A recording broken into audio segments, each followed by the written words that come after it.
Just a little bit. Yeah. But I envisioned it then, and I knew, so it's easy. So Dillon, this is the first time we've seen you since the Khabib incident. Yeah. Tell me what exactly happened from your perspective.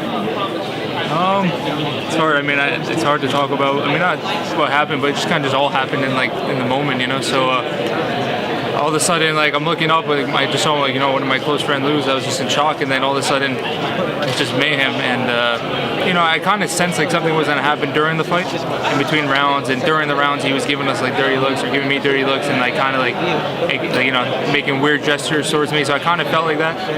But even in the Diaz fight, it was kind of like that. And then after, it was cool. So I didn't know. I wasn't sure.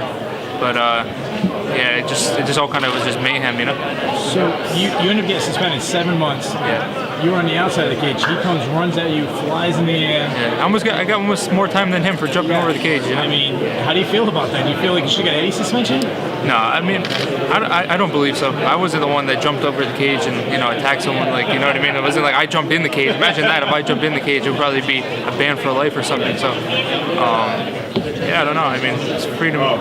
I didn't even say anything to him, so obviously it's annoying, but I'm kind of over it now, it's happened and I'm dealt with it and just kind of moving forward.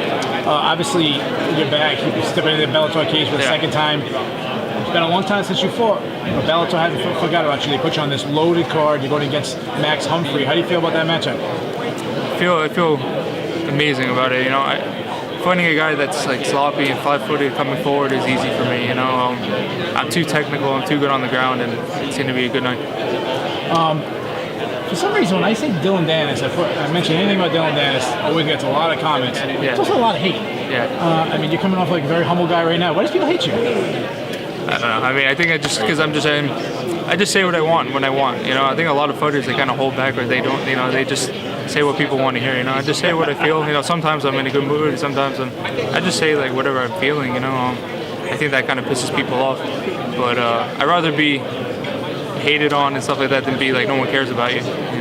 You look at Demetrius Johnson. If he was fighting, everybody would be like, I'll catch the replay or I'll see it on the blogs after. So when I'm fighting, everybody's like, man, I want to see that guy get knocked out or I want to see him submit someone. So that's the best problem to have in a sense is having people hate you. You've gotten into a lot of feuds with some big names on Twitter. Yeah. How long did you think you're in the cage with one of these big names? How far away is that? I could do it tomorrow. I offered the cross promotion with Ben Askren.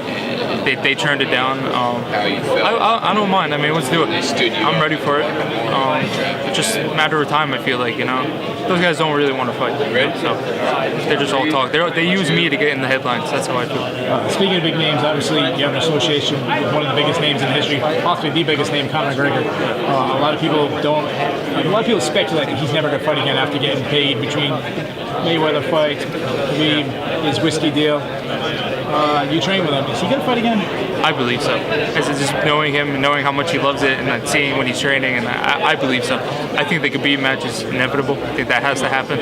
But, I mean, there's no rush. He doesn't have to rush. They need him. So I think that he just takes his time and picks what he wants to do. I think that's the best bet. I think rushing things at this stage, he's already done so much for the company. You don't need to rush anything.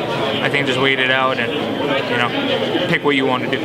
Do you expect to be as big of a star in Bellator as he is in the UFC? Of course. I mean, that's the goal, but that's not my mission. That comes with everything. I play the game really well, and I know how to get people talking. I know how to start controversy. I'm really smart with this game, and I think I'm on the fast track. I already have a bigger following than probably most of the guys in the UFC. I'm probably top 5, top 10 in the world at fighters. I only have 2 fights, or actually I only have 1 fight. So my last question, just mentioned your second fight is happening this weekend against Max Humphrey. What's your prediction for the fight, and what are people going to be saying about you after the fight? I would say first round submission, obviously, that's what I'm going for, but I think after the fight they're still going to be hating. I think that's just the way it is. But I don't know, could let them keep hating and they're just going to have to eat their words. So it doesn't really matter to me. I don't really care what people think. If I did, then I probably wouldn't be here. So it's all good. Good luck to you, Dillon.